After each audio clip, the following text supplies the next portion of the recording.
ایک پرسکون بستی میں ارشد اپنی چھوٹی بیٹی زویا کے ساتھ رہتا تھا۔ وہ ایک محنتی بڑئی تھا جو سارا دن لکڑی سے خوبصورت کھلونے بناتا اور شام کو زویا کے ساتھ کہانیاں پڑھتا۔ ان کی زندگی خوشیوں سے بھری ہوئی تھی، جہاں ہر صبح ایک نئی امید کے ساتھ طلوع ہوتی تھی۔ ایک اندھیری رات زویا کی زندگی بدل گئی۔ پولیس اچانک ان کے گھر پہنچی اور ارشد کو ایک ایسی چوری کے الزام میں گرفتار کر لیا جو اس نے کبھی کی ہی نہیں تھی۔ زویا اپنے والد کا ہاتھ پکڑ کر روتی رہی، لیکن قانون کی زنجیریں بہت مضبوط تھیں۔ جیل کی آہنی سلاخوں کے پیچھے سے ارشد نے اپنی بیٹی کے آنسو پونچھ ہے۔ زویا نے اس دن ایک بڑا فیصلہ کیا۔ اس نے اپنے ننھے ہاتھوں سے اپنے والد کا ہاتھ تھاما اور بلند آواز میں کہا، ابا، میں آپ کو یہاں سے نکالوں گی۔ میں سچائی کو سب کے سامنے لاؤں گی۔ سال گزرتے گئے اور زویا بڑی ہوتی گئی۔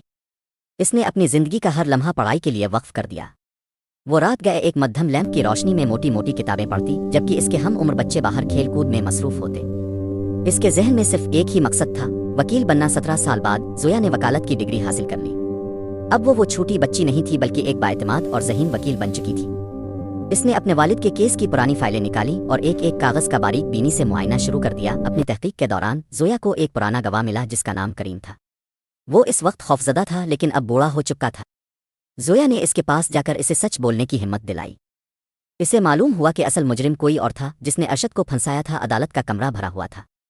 زویا نے جج کے سامنے کھڑے ہو کر ایسے ٹھوس ثبوت اور گواہ پیش کیے جنہیں جھٹلانا ناممکن تھا۔ اس کی آواز میں سچائی کی وہ طاقت تھی جس نے سب کو حیران کر دیا۔ اس نے ثابت کر دیا کہ اس کے والد 17 سال سے ایک جھوٹے الزام کی سزا کاٹ رہے تھے۔ جج نے تمام ثبوتوں کو غور سے دیکھنے کے بعد اپنا ہتھوڑا میز پر مارا اور تاریخی فیصلہ سنایا۔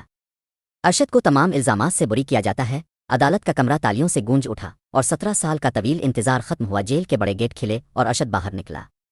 اس کے بال سفید ہو چکے تھے اور چہرے پر جھریوں کا جال تھا، لیکن اس کی آنکھوں میں وہی محبت تھی۔ زویا بھاگ کر اپنے والد کے گلے لگ گئی۔ اس نے اپنا بچپن کا وعدہ پورا کر دیا تھا۔ ارشد اور زویا اب اپنے اسی پرانے گھر میں تھے، جہاں لکڑی کی خوشبو آج بھی موجود تھی۔ زویا نے ثابت کر دیا کہ اگر حوصلہ بلند ہو اور ارادے سچے ہوں تو انصاف کی جیت ہو کر ہی رہتی ہے۔ یہ صرف ایک مقدمے کی جیت نہیں تھی، بلکہ ایک بیٹی کی بے مثال محبت کی فتح تھی۔